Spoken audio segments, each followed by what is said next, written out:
Hello friends, எல்லோரும் எப்படி இருக்கீங்க? நாங்கள் நல்லா இருக்கோம். இன்றைக்கி ஒரு டிஷ் பண்ண போகிறோம். அது என்ன அப்படின்னா, மதியானம் சிக்கன் 65 செஞ்சதில் கொஞ்சம் சிக்கன் 65 வந்து மிச்சம் ஆயிடுச்சு. அதை வந்து இப்படி நல்லா சின்ன சின்ன பீசஸாக பிச்சு வச்சுருக்கேன். இதை வச்சு நம்ம சப்பாத்திக்கு ஒரு டிஷ் பண்ணலாம். எப்படி பண்ணலாம் அப்படின்னு பார்த்துருவோம். அதுக்கு தேவையான பொருட்கள் எடுத்து வச்சுருக்கேன். 4 பெரிய வெங்காயம் எடுத்து கட் பண்ணி வச்சுருக்கேன், மீடியம் சைஸ் பெரிய வெங்காயம். அப்புறம் 2 தக்காளி எடுத்து கட் பண்ணி வச்சுருக்கேன். ஒரு பச்சை மிளகாய் கட் பண்ணி வச்சுருக்கேன். ஒரு 4 பூண்டை எடுத்து அதையும் கட் பண்ணி வச்சுருக்கேன். இஞ்சியை வந்து சீவி வச்சுருக்கேன். இதை கட் பண்ணால் எடுத்து அது வெளியில் போட்டுருவாங்கன்றதுக்காக இதை வந்து சீவி வச்சுருக்கேன். அதுக்கப்புறம் கொத்தமல்லி தழை வேணும் ஃப்ரெண்ட்ஸ். அதுக்கப்புறம் அந்த இந்த சில்லி சாஸ் ரெட்டும் போட்டுக்கலாம், நம்ம க்ரீன் சில்லி சாஸும் போட்டுக்கலாம். அதுக்கப்புறம் இது வந்து சோயா சாஸ், இது அதுக்கப்புறம் வந்து டொமேட்டோ சாஸ், இது எல்லாம் நான் எடுத்து வச்சுருக்கேன். இப்போ நம்ம எப்படி செய்யலான்னு பார்த்துடலாம். இப்போ இந்த சட்டியை அடுப்பில் வச்சு அந்த சட்டி காஞ்சிருச்சு. இதில் எண்ணெய் ஊற்றிக்கலாம்.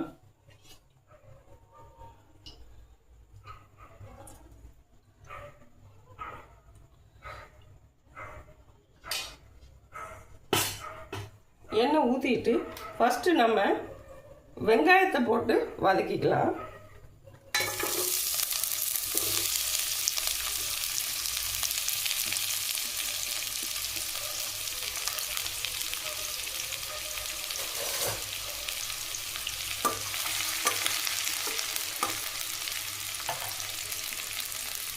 பச்சை மிளகாயையும் அப்படியே சைடில் போட்டுக்கலாம். அதுவும் லேசாக வதங்கட்டும்.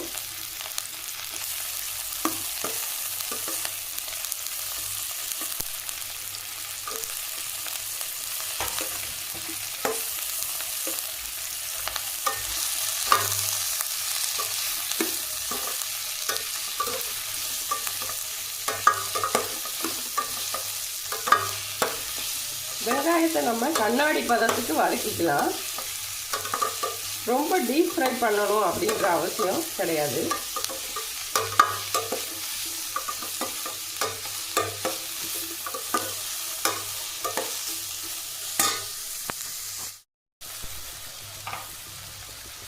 இப்போ பூண்டை போட்டுக்கலாம்.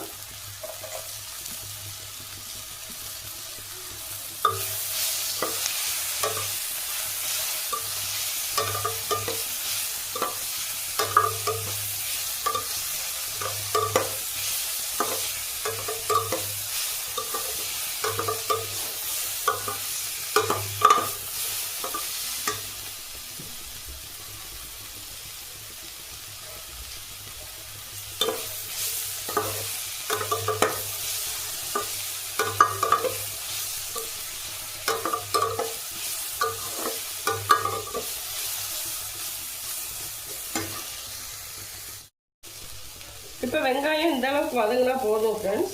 இப்போ நம்ம தக்காளி போட்டுக்கலாம்.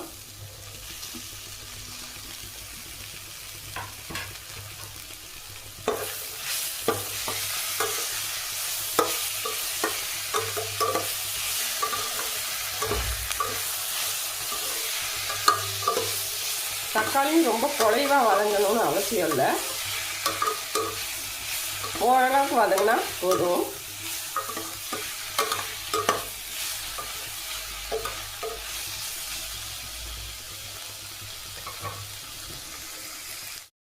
இப்போ தக்காளி வதங்கிடுச்சு ஓரளவுக்கு. இதில் இஞ்சியை போட்டுக்கலாம். இப்போ நம்ம சீவி வச்சுருக்க இஞ்சியை போட்டுக்கலாம்.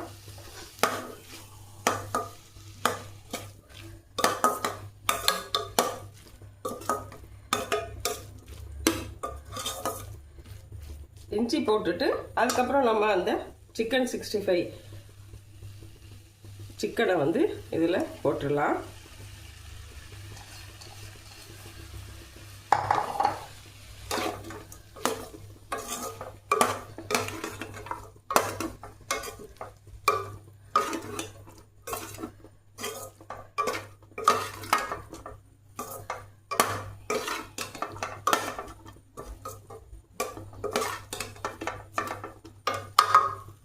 இது லேசாக இப்போ வதங்கட்டும் ஃப்ரெண்ட்ஸ்.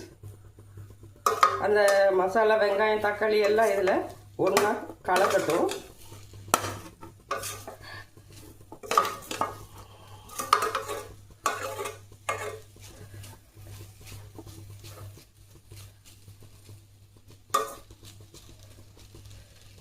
இப்போ ஓரளவுக்கு வதங்கிடுச்சு.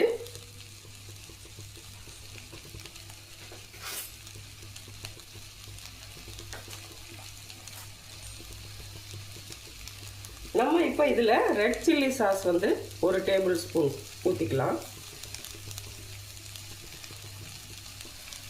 உங்களுக்கு எவ்வளோ தேவையோ அவ்வளோ நீங்கள் ஊற்றிக்கலாம். இதுக்கு பதிலாக க்ரீன் சில்லி சாஸ் கூட ஊற்றிக்கலாம்.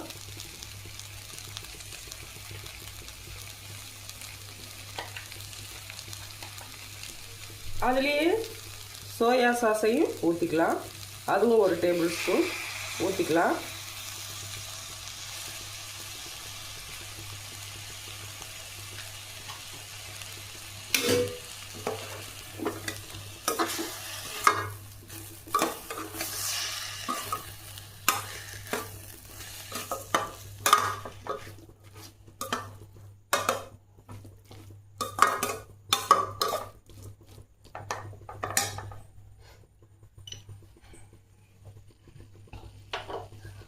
இப்போ டொமேட்டோ சாஸ் வந்து 2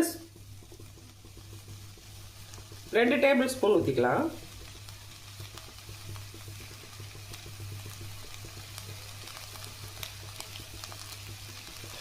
அது உள்ள கட்டி ஆயிடுச்சுன்றதுனால வரமாட்டேங்குது.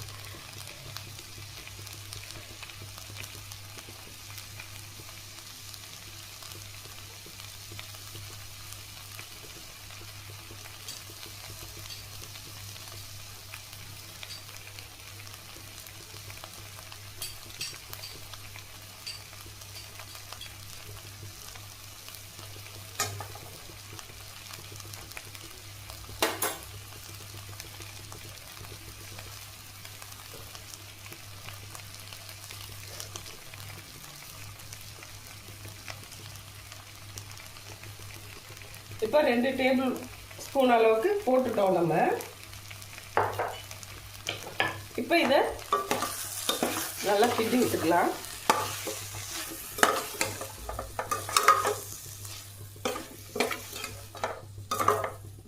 கிண்டி விட்டுட்டு இப்போ உப்பு சரியா இருக்கான்னு பார்த்துக்கலாம்.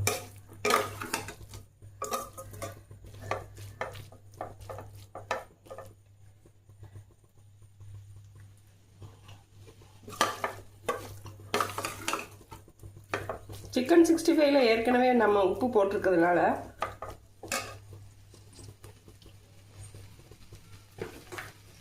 கொஞ்சம் போல உப்பு போட்டுக்கலாம்.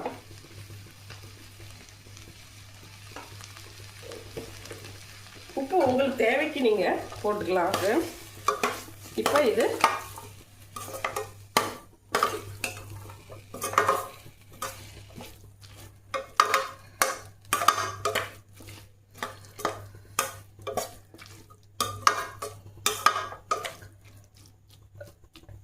இப்போ இது ரெடி ஆயிடுச்சு. நம்ம இதில் கொத்தமல்லி தழை தூவிக்கலாம்.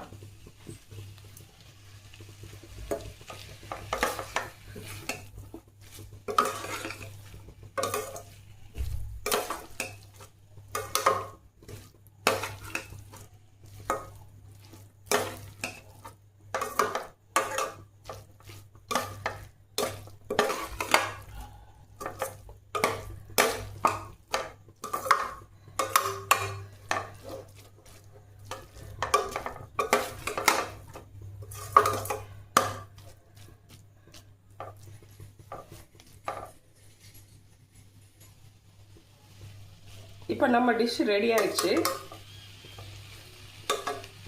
ஸ்டவ் ஆஃப் பண்ணிடலாம்.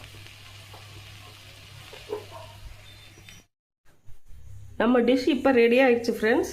இதை நம்ம சப்பாத்தி கூட வச்சு சாப்பிட்டா ரொம்ப டேஸ்டாக இருக்கும்.